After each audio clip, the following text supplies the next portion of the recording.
episodio número 67. Estamos con Claudia Lavista. Claudia, un gusto tenerte con nosotros. Muchas gracias por acceder a charlar un ratito. Hola.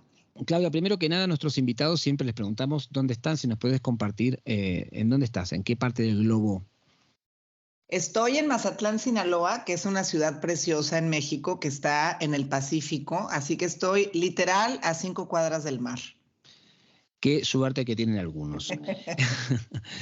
Bueno, nosotros nos conocemos hace muchos años, pero quizá los oyentes de los podcasts no, y siempre empezamos este año las charlas preguntándoles un poquito quiénes son antes de contar qué hacen, ¿sí? Porque creemos que siempre estamos definiéndonos a través de lo que hacemos y es interesante también que nos compartirnos quiénes somos. Entonces, si tuvieras que definir, no desde el pasado, no desde el futuro, sino desde este presente que estamos viviendo, ¿quién es Claudia Lavista? Bueno, a ver, pues soy una mujer de 54 años que estoy enamorada de todo, entonces todo me interesa, todo me da curiosidad, todo quiero saber. Quiero conocer a todo mundo, quiero platicar con todo mundo. Hay como, a pesar de que a lo mejor decir que tiene 54 años puede sonar a mucho, para mí en realidad es como un momento de mucha efervescencia en mi vida. Tengo muchas cosas que quiero hacer, muchos amigos con los que quiero compartir. Tengo una hija maravillosa que se llama Elisa, que tiene 24 años y es cantante. Tengo un perro que se llama Memo. Tengo una abuela de 100 años y una madre de 80, tengo una pareja que es Alexander, que es cineasta, y vivo entre Mazatlán y Ciudad de México, y bueno, y el mundo, ¿no? También, porque así como muchos de los que nos dedicamos a la danza o al arte, pues nuestra vida es un poco nómada. Eso, y disfruto mucho la naturaleza y los libros, y medito cuando puedo, y leo mucho. Pues no sé, eso. Yo creo que con eso. Bastante concreto. Y en mis ratos libres hago danza. En tus ratos, sí. Bueno, de los ratos libres vamos a hablar en un momento porque eso es como mínimo cuestionable, de que tenga tiempos libres. Pero la siguiente pregunta que te queríamos hacer, Claudia, es ¿qué sentís y también de esta constelación que nos acabas de compartir, no solamente de la danza, ¿qué sentís que te traes al mundo de las artes escénicas o a este mundo? Así que, además de tu curiosidad y tu imbatible energía. A ver, otra vez, ¿cómo que qué siento? ¿Qué sientes que le traes al mundo, sí? Que yo traigo, o sea, que yo Sí. aporto.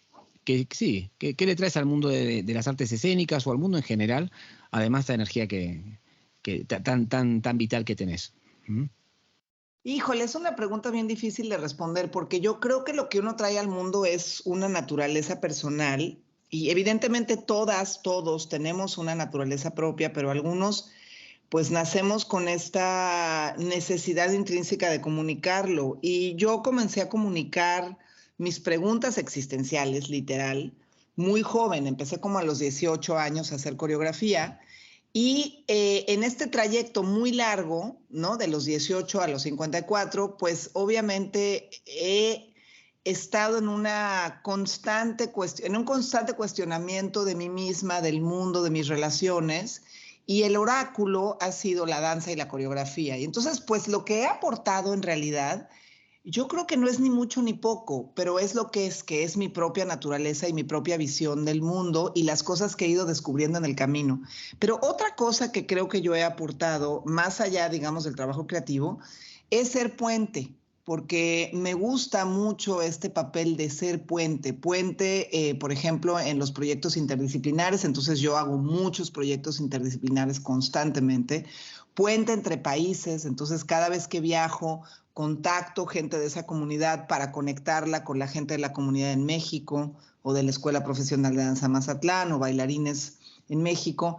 Puente entre conceptos también, entre concepciones de vida, ¿no? Entonces, y todo eso pues hace un panorama también que tiene que ver con mi personalidad, porque soy una persona muy extrovertida y me gusta mucho conectar con todo. Y eso pues se refleja tanto en mi trabajo artístico como en mi trabajo como intérprete o en mi trabajo como maestra, ¿no? O pedagoga y en mi vida cotidiana. Entonces, yo creo que lo que uno tiene que aportarle al mundo es lo que uno es, o sea, lo que naces con tu naturaleza intrínseca, pero también lo que vas construyendo con los años. Y sigo en eso, ¿eh? No he terminado. Y, y de esto que has construido, ¿cuáles sentís que, además de tu abuela centenaria, son tus referentes? ¿Sí? Que te han ayudado o que te han acompañado o que te han abierto espacios para estas preguntas, para estas respuestas. Sí, bueno, mis dos referentes más importantes son mis padres, porque yo nací en una familia muy particular. Mi madre, por un lado, ella fundó el movimiento feminista en México en los años 70.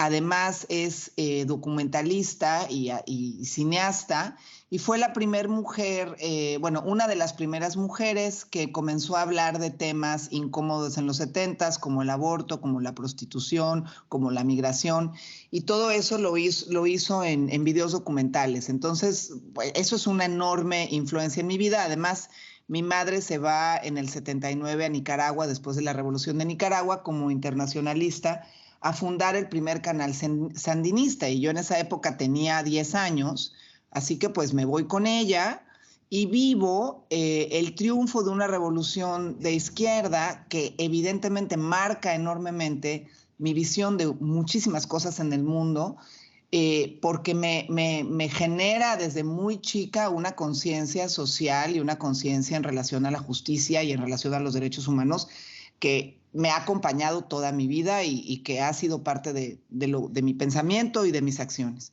Y por otro lado, mi padre, que es Mario Lavista, que falleció hace dos años y que pues es un compositor pues fundamental en la historia de la música contemporánea en México.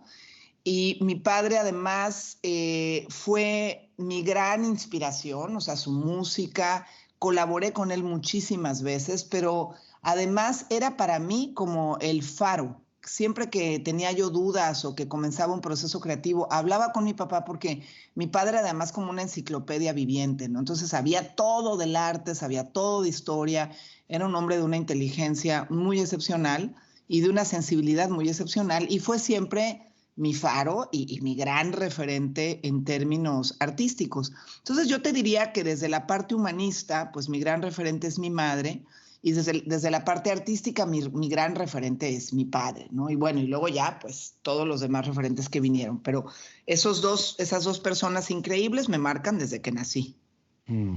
Buenísimo.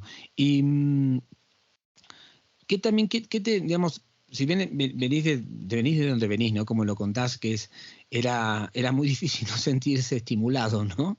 Sí, Como, bueno, sí. básicamente imposible, ¿no? Pero, aunque no existen los imposibles, pero me parece que también escuchándote es cómo fuiste construyendo, digamos, de estas referencias que estaban en tu casa, en tu día a día, que eran parte de tu cotidianeidad, perdón, cuando pasabas a los espacios extracotidianos o cuando empezaste vos a desarrollar tu propio vocabulario, ¿sí? ¿Dónde sentís que está ese vocabulario desde que empezaste hace mucho tiempo a esta Claudia de hoy? Pues mira, yo creo que el vocabulario es un proceso enorme de construcción, ¿no? Construyes una forma de comunicarte, pero también vas entendiendo qué es lo que quieres comunicar. Y yo siento que todo lo que yo he intentado plasmar artísticamente hablando o en los proyectos en los que he trabajado, viene desde las entrañas, Sebastián. O sea, si me preguntas un lugar en el cuerpo de dónde viene, yo te diría que viene de la panza, de las tripas. O sea, ha sido una necesidad imperiosa. Yo todo lo que he hecho lo he hecho porque he creído en eso absolutamente y fielmente y no te puedo decir que viene de un lugar intelectual o racional porque no es cierto. Viene de un lugar intuitivo, viene de un lugar de profunda naturaleza que tiene que ver con las entrañas, ¿no? Entonces, no lo pude evitar. O sea, cuando descubrí la danza, yo tenía 14 años. Antes de eso, yo estudié música toda mi vida, toqué el cello muchos años, pensé que me iba a dedicar a la música y finalmente, pues no me dediqué a la música porque descubrí la danza gracias a una amiga muy querida que se llama Adriana. Y cuando descubrí la danza me di cuenta que ya me había fregado, o sea, ya no iba a salir yo de ahí nunca porque, ¿sabes? Porque realmente me volví loca, o sea, enloquecí y me di cuenta que yo tenía una inteligencia cinética, que esa inteligencia cinética estaba muy relacionada con poética, ¿no? Como persona, todavía no como artista, sino como persona, como niña, como adolescente, y que tenía un largo camino para encontrar cómo iba yo a construir un lenguaje entre esa pasión enloquecida por el movimiento, esta poética que todos los seres humanos nacemos con ella, y estas preguntas existenciales que me hice desde muy joven, porque nací en una casa. Bueno, mis padres se divorciaron desde que yo tenía 3 años, así que yo tenía 2 casas, la casa de mi madre y la casa de mi padre. Y eran casas muy diferentes, pero eran casas en las que constantemente se reunían muchas personas. Entonces, yo de niña conocí, por ejemplo, a todas las mujeres feministas en mi casa, porque iban a mi casa a reunirse a hablar, y en casa de mi padre conocí a todos los artistas de este país, porque mi papá trabajó con los coreógrafos, con los pintores, con los actores, con los directores de teatro, y pues pasaban en la casa. Entonces yo desde muy niña vi eso y me empecé a hacer un montón de preguntas. Luego además estudié en un colegio republicano, en el Colegio Madrid, que es un colegio maravilloso porque es un colegio humanista y es un colegio que funda su educación además en la filosofía. Entonces, imagínate esos pobres niños cómo salíamos de esa escuela, o sea, ¿no? Pues todos salíamos llenos de preguntas. Y yo, la danza, cuando me topé con la danza, lo que encontré es que ahí era el lugar en el que yo iba a poder encontrar un camino para no solucionar, porque uno no soluciona, sino para descubrirme a mí y descubrirme en el mundo y encontrar un espejo y poderme ver a mí y poder ver al otro. Y en eso sigo, y me parece que ha sido, por eso me fascina la danza, porque el cuerpo nunca miente, y por eso yo te digo que es desde las entrañas, porque ahí no puedes mentir. ¿Y cómo estás con ese reflejo a día de hoy? ¿Cómo te llevas con ese reflejo? Fíjate que me llevo muy bien con ese reflejo. Yo, la verdad es que te voy a confesar algo que podrá sonar medio pedante, pero no, te juro que no lo es. Yo sí me caigo bien. Me gusta estar conmigo, me gusta estar sola. Disfruto mucho estar con la gente, pero también disfruto estar sola, porque además soy hija única. No tengo hermanos ni hermanas, ¿no? Entonces yo los hermanos y las hermanas que tengo, que son un montón, son hermanas y hermanos que he elegido, ¿no? Son mis hermanas y mis hermanos de vida. Pero fíjate que yo me siento, siento que es un reflejo que cuando yo me he mentido en la mentira, ¿no? Del reflejo, y esa mentira tiene a veces que ver con el ego, o tiene que ver con que, no sé, te ganas un premiecillo y entonces, ¿no? Algo se mueve en ti, que aparece una egolatría por ahí. Híjole, mano, mi espejo es tremendo, ¿eh? Y luego me dicen, no, a ver, no, mira, estás llena de bolas, ¿no? Todas estas cosas también forman parte, hay otras partes que son grotescas, hay muchísimo que trabajar, porque en realidad todo el ego y los premios y los viajes y los reconocimientos son en realidad un espejo de humo. El verdadero espejo es otra cosa. El verdadero espejo es como una piedra de obsidiana. Y bueno, para los que no sepan, bueno, yo además soy mexicana y entonces mi cosmovisión está sumamente relacionada con la cosmovisión indígena. Y en nuestra cosmovisión, los espejos de obsidiana son los espejos donde tú puedes ver a tu propio animal, ¿no? Y entonces yo he visto ese espejo muchas veces. Y pues mira, en ese espejo veo 2 cosas. A ver, va a sonar muy raro, pero veo una tortuga vieja y veo un águila. Esto te lo digo real, o sea, yo he estado en temazcales en donde veo este espejo de obsidiana y esos son los 2 animales que siempre me aparecen. Entonces es como una especie de sabiduría antigua mezclada con un animal que se quita el pico, ¿no? ¿Sabes?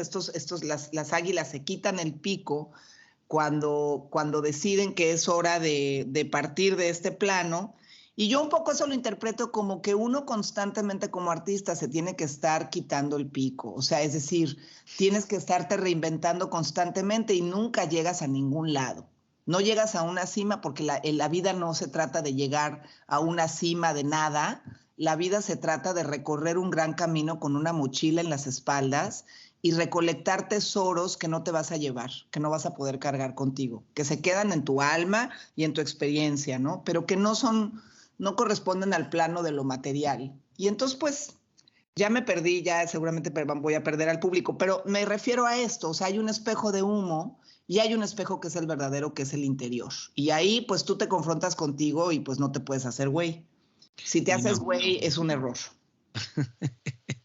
¿no? Para los que no sepan mexicano, hacerse el güey es hacerse el tonto, ¿sí? Traducimos. No, Exacto. y esta cosmovisión también, yo que he tenido la oportunidad de ver varios de tus trabajos, está muy, muy entrelazada, ¿no? con tu forma de concebir un hecho escénico. ¿Cuánto de ti y cuánto de la gente con la que bailas, cuando no estás en escena, termina transponiéndose, ¿sí? de esta cosmovisión? Mira, híjole, es que hablar de las cosmovisiones es muy interesante porque, claro, nosotros somos cuerpos que están cruzados por un montón de cosas. Entonces, evidentemente, parte de nuestra identidad tiene que ver con en dónde nacimos, en el país en el que nacimos, en la familia, etcétera, ¿no? Pero a la vez, para los que somos nómadas como tú y yo, pues hay un montón de cosas más que nos cruzan y sobre todo en este momento. Pero yo he trabajado, he trabajado durante muchos años con un equipo de trabajo con Delfos que se ha mantenido a lo largo de muchísimos años. Entonces yo te puedo decir que en Delfos hemos sido como hermanos de viaje, ¿no? O sea, grandes compañeros de viaje. Y en Delfos todos somos mexicanos, aunque hemos trabajado muchísimo en colaboraciones con artistas de múltiples latitudes, así desde África hasta el Medio Oriente, hasta, bueno, Estados Unidos y Europa y muchos latinoamericanos, ¿no? Y nos ha encantado hacer eso porque justamente nos hemos dejado cruzar por otras cosmovisiones, pero efectivamente yo te podría decir que quizás si una palabra pudiera definir parte de esta cosmovisión que a los Delfos o a mi equipo de trabajo nos cruza, es la palabra ritual. O sea, hay siempre un ritual. Bailar es el gran ritual, hacer coreografía es el gran ritual y tiene que ver también con el propio nombre de la compañía que es Delfos, que es el oráculo de Apolo. Entonces, el arte para nosotros y para mí es ese oráculo en el que nos podemos descubrir. Es esa pitonisa que te dice las cosas que nadie más te va a decir, ¿no? Es este espejo que te digo de obsidiana también, pero todo eso tiene que ver con los rituales. Y todos, en todas las culturas tenemos rituales. O sea, no es algo mexicano o latinoamericano, no es verdad. O sea, los escandinavos también están llenos de rituales. Pero efectivamente aquí estos rituales tienen que ver con las entrañas también. Los mexicanos somos muy de entraña, ¿no?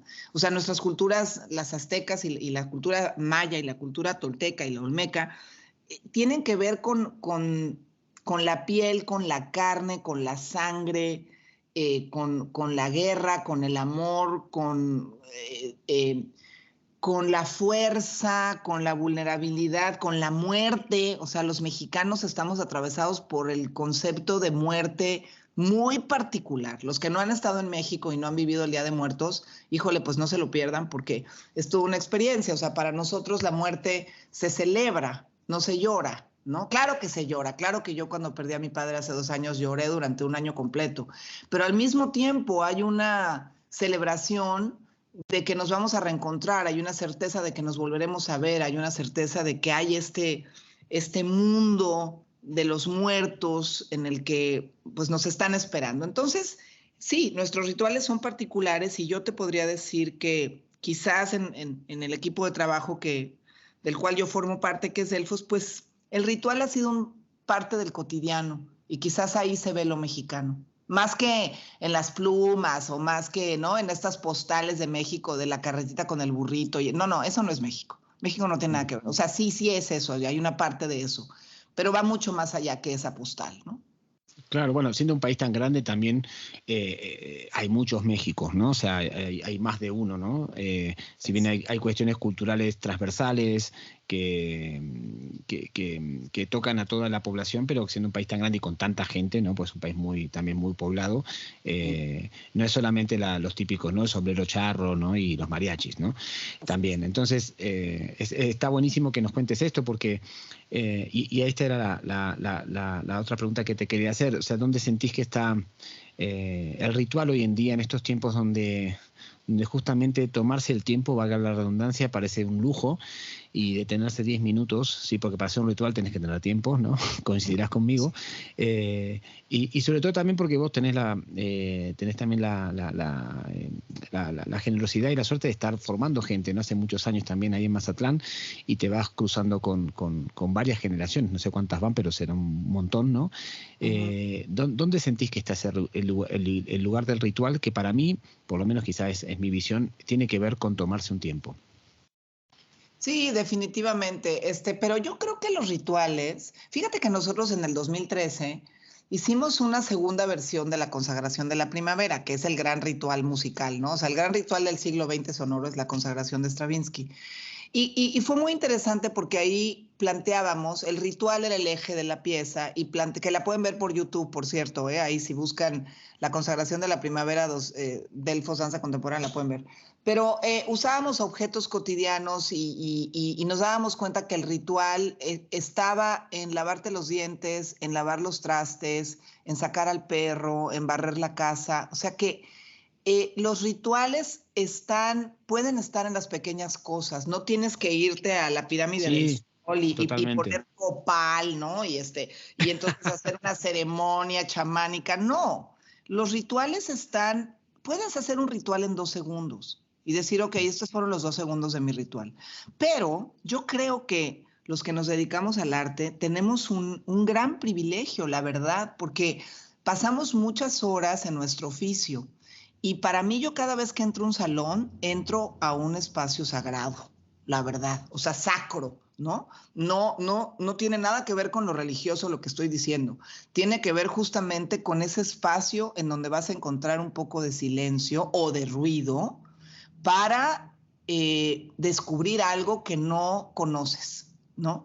Y para mí los rituales son eso, son el espacio para honrar, para descubrir cosas que no conoces, para reconocerte, para confrontarte, para darte de topes en la cabeza. No todos los rituales son así una belleza, ¿no? Medio New Age, hippiosa, no. O sea, hay rituales que te parten el cerebro en dos. Y yo creo que parte de lo que hacemos los artistas es justo eso, rompernos el cerebro en dos para que salga de ahí aquello que tiene que salir, que es verdadero, o el cuerpo.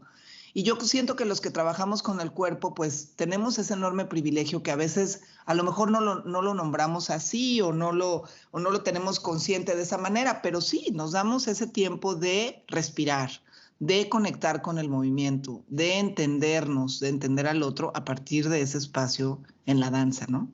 Entonces yo sí, tengo muchos tiempos de ritual al día, incluidos cuando saco a mi perro a pasear. Totalmente, no, para mí también los rituales tienen que ver con lo cotidiano, ¿no? Cuando decía el tiempo, no solamente el tiempo de reloj, ¿no? O sea, es el tiempo interno, ¿no? Que como decís vos puede ser un segundo o puede ser un día entero, ¿no? Y no siempre tiene que ver con lo místico. Pero es muy bonito escuchar tu mirada porque conociéndote sé que esto lo llevas a la práctica, ¿no? Y cuando uno se encuentra con alguien que su narrativa y su práctica y su esencia están de la mano, ya te genera, por lo menos a mí me genera mucho respeto. Para ir terminando, te quería hacer una preguntita más, que es, nos has ido contando así como miguitas en este hermoso compartir. ¿Qué es lo que sientes que te llevas, ¿no? de todo este mundo escénico y de este mundo en general que nos estás compartiendo a día de hoy? Ay, pues híjole, a ver, son un montón de cosas, pero bueno, a ver, no me llevo todavía nada porque todavía no me voy a ir, ¿no? Aquí sigo. Entonces, creo que lo que me mueve a seguir haciendo danza, a seguir, por ejemplo, sosteniendo un espacio como la Escuela Profesional de Danza de Mazatlán, a la cual además vas a venir muy pronto y estamos muy felices de recibirte, o lo que me lleva a seguir sosteniendo proyectos que tienen que ver con la danza, es, híjole, la belleza de la conexión, Sebastián. O sea, creo que a mí lo que más vitalidad me da es cuando conecto. No nada más conmigo, que sin duda la danza me ayuda a conectar conmigo misma, sino conecto con las demás personas, conecto con el mundo, conecto con otras ideas. Literal, es como cuando conectas una computadora y entonces la computadora prende. A mí cuando conecto con las cosas, me prendo. Literal, así como en México tenemos esa expresión, ¿no? Híjole, estoy súper prendida. Y estar súper prendida significa tener emoción, significa estar entusiasmada. Y eso un poco me lleva a cómo empezamos esta charla hoy, ¿no? Que yo te decía, ¿quién soy? Pues soy una persona que tiene muchas ganas y que tiene mucha curiosidad y estoy llena de preguntas sin resolver. Entonces quiero seguir en este mundo haciendo lo que hago porque quiero seguir encontrando esas respuestas, pero sobre todo quiero seguir encontrando preguntas nuevas porque quiero seguir conectada. Entonces, de la danza no me llevo nada más el movimiento, sino me llevo el movimiento, el pensamiento, las conexiones, las relaciones, la experiencia de los viajes, ¿no? De poder viajar a muchos países y entender otras culturas. Me llevo también los momentos duros, confrontativos, que me han hecho darme cuenta de errores míos o de formas de pensar con las que ya no coincido conmigo misma del pasado, ¿no? Uh-huh. Y la danza creo que me da esta oportunidad de decir, no, por ahí no es por acá, ¿no? Como la improvisación por eso es maravilloso ejercerla todos los días, porque te permite decir, por acá, no, ahora por acá, ahora por acá. Y yo creo que vivimos en un sistema tan como encuadrado, tan rígido, con unas estructuras tan arcaicas y tan obtusas, que poder tener un espacio en el que puedes ser una persona en expansión, pues es un regalo increíble del universo que no cambio por nada. Totalmente. Pues muchas gracias por esta... Porque cada vez que escuchándote es imposible no conectarse con la emoción y con las imágenes. Así que se nota que te has trabajado mucho, Claudia. Pues le he hecho ganas. Mucho. Sí. Bueno, mira, para terminar tenemos un ritual que empezamos hablando de rituales este año, que es que cada invitado le deja una pregunta al que sigue. Entonces, vos tenés una que te han dejado, que te la vamos a decir después, pero sin saber quién va a ser nuestro próximo invitado, ¿qué le preguntarías? A ver, la pregunta creo que sería, cuando amanece, cuando se despierta en la mañana y abre los ojos, ¿cuáles son sus razones para sonreír? Perfecto. Bueno, mira, a vos te dejó una pregunta Xavier Granada, y la pregunta, sí, Xavier Granada, un productor, te ha dejado es productor y manager de Barcelona, okay, de teatro, danza y cine, y te ha dejado una pregunta que dice, si pudieras tirar 10 años para atrás, ¿dónde creerías que estarías en el presente? Aquí donde estoy, caray. Porque 10 años atrás tenía 44 años, estaba todavía criando a mi hija, que en ese momento tenía 14. En ese momento yo vivía aquí en Mazatlán, en una casa muy, muy linda con mi hija y el papá de mi hija, que ya no es mi pareja, que es Omar Carrum. Y yo en ese momento me veía aquí. Ahora ya no estoy aquí, o sea, es decir, en ese momento yo me veía aquí, me veía con la misma pareja y yo pensé que mi hija iba a seguir aquí y todo cambió. Ya no tengo esa pareja, ya no vivo aquí, mi hija vive en México y yo ahora tengo una vida entre México, Ciudad de México y Mazatlán y tengo toda otra perspectiva ahora de proyectos y de vida y se ha transformado enormemente tanto el proyecto de Delfos como de la EPDM y hace 10 años no lo podía ver. Así que qué bueno que pude vivir estos 10 años para poderlo ver ahora. Totalmente. Pues Claudia, muchísimas gracias por haber estado con nosotros y haber abierto y regalarnos una parte de tu vida. Espero que todos los que han escuchado se sientan tocados también y sobre todo animados a seguir preguntándonos cosas. Genial, muchas gracias. Qué delicia, Sebastián. Gracias. Un placer. Este fue el episodio número 67 del Pi Podcast y nos vemos en la próxima.